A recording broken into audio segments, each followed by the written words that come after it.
Mango Swiss রোলের পুরটা একটু ঠান্ডা করে রেখেছি, এই যে আমার হাতে ধরা যায়। এখন আমি এটা গোল করে নিব, এইভাবে একদম চেপে চেপে এটা গোল করে নিব। এই যে এরকম একটা পুরো মোটা করে নিব। আর যেই সাইডটা পরে লাগাবো ওই সাইডটা একটু পাতলা করে নিয়েছি। এই আমার ভিতরের পুরটা আমি এখানে দিয়ে নিলাম। আমি একটু মেপে নিয়েছি, আমারটা প্রায় একটু সমান হয়েছে। তোমরাও পারলে একটু মেপে নিবা। তারপরে আস্তে আস্তে করে এটা এরকম চাপ দিয়ে ঘুরিয়ে নিবে।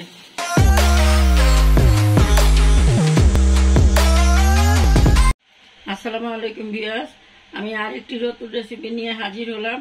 আজ আমি তোমাদের বানিয়ে দেখাবো ম্যাঙ্গো সুইস রোল।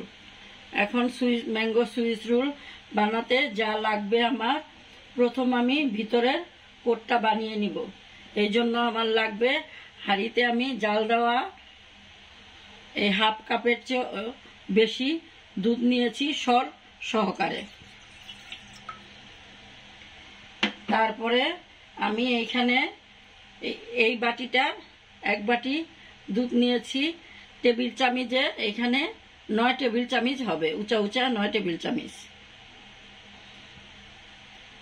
তারপরে আমি এইখানে শুকনা নারকেলটা দোকান থেকে কিনে এনেছি।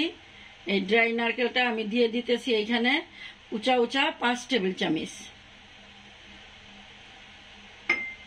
তারপরে আমি এখানে চিনি দিয়ে দিব 2 টেবিল চামিচ। স্বাদের জন্য আমি 1 চিমটি লবণ দিয়ে দিব।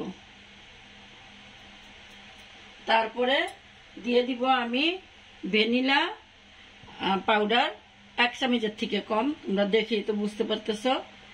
এখন আমি সমস্ত উপকরণটা ভালো মতো মিশিয়ে নিব, যাতে চুলায় দিলে দলা না বেঁধে যায়। দিয়ে দিব আমি 2 টেবিল চামচ ঘি।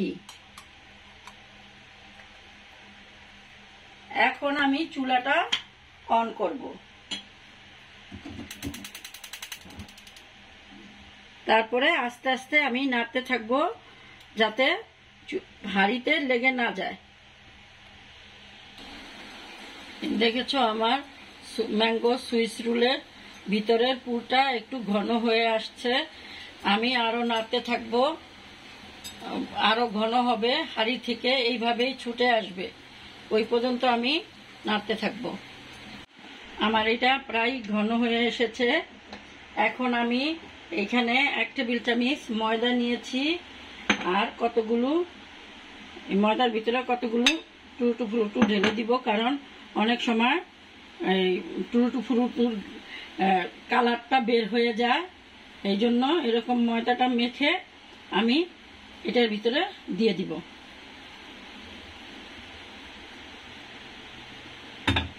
দিয়ে এখন আমি নাড়তে থাকবো আবারও, একদম লো আছে। আমি ভিউয়ার্স আমি আর 1 টেবিল চামচ ঘি দিয়েছি এখানে।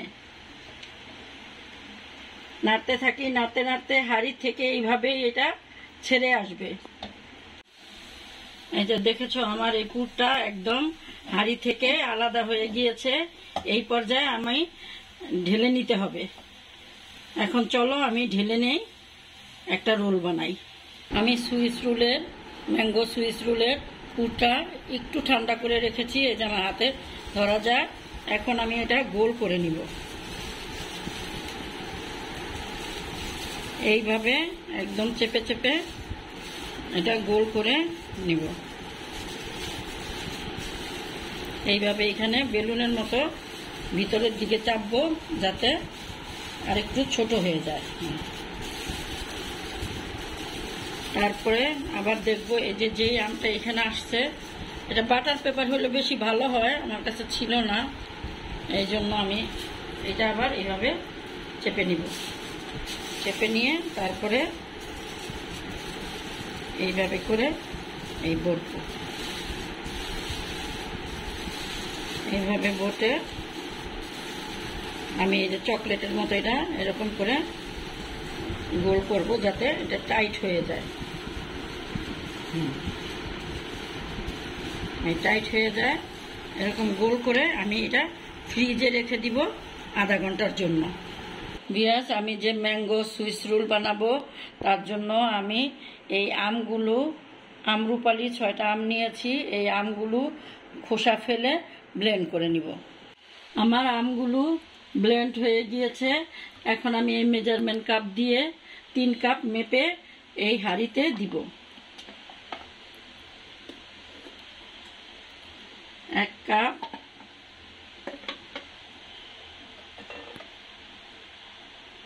2 কাপ,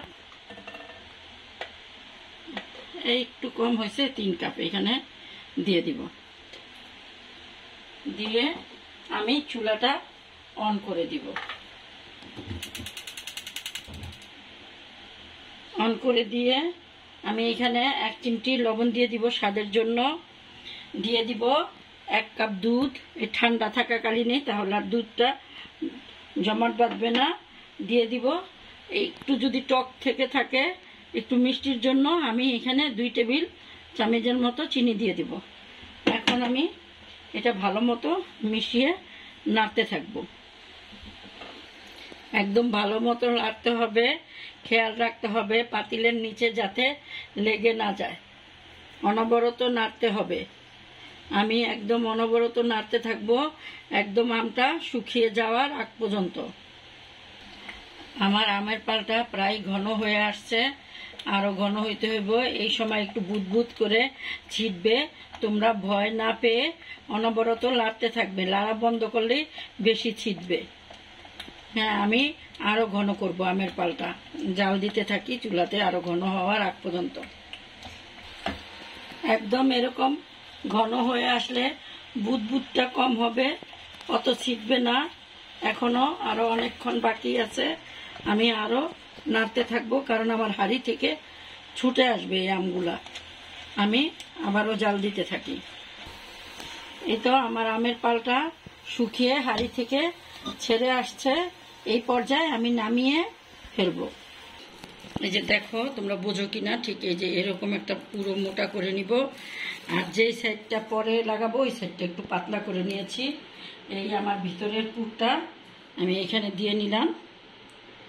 আমি একটু মেপে নিয়েছি, আমারটা প্রায় একটু সমান হয়েছে, তোমরাও পারলে একটু মেপে নিবা। তারপরে আস্তে আস্তে করে এটা এরকম চাপ দিয়ে ঘুরিয়ে নিবে।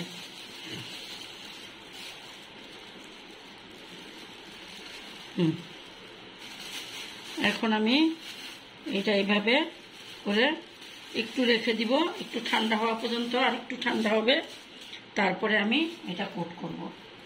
আমি পলিথিনটা দিয়েই এইভাবে এই যে চেপে চেপে গুলা লাগিয়ে দিয়েছি, আর এই যে পাতলা সাইডটাও আমি এইভাবে চাপ দিয়ে যাতে হাতে না লাগে চাপ দিয়ে লাগিয়ে দিয়েছি। এখন আমার এটা প্রায় ঠান্ডা হয়ে গিয়েছে। আমি এইভাবে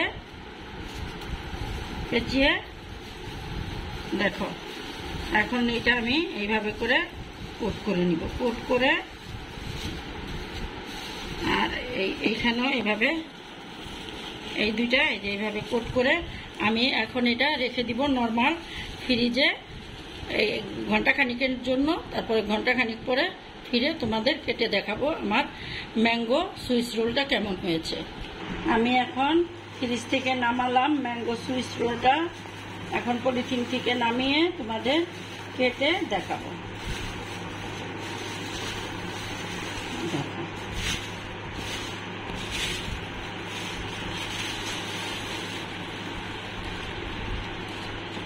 দেখেছো কত সুন্দর হয়েছে। এখন আমি কাটবো।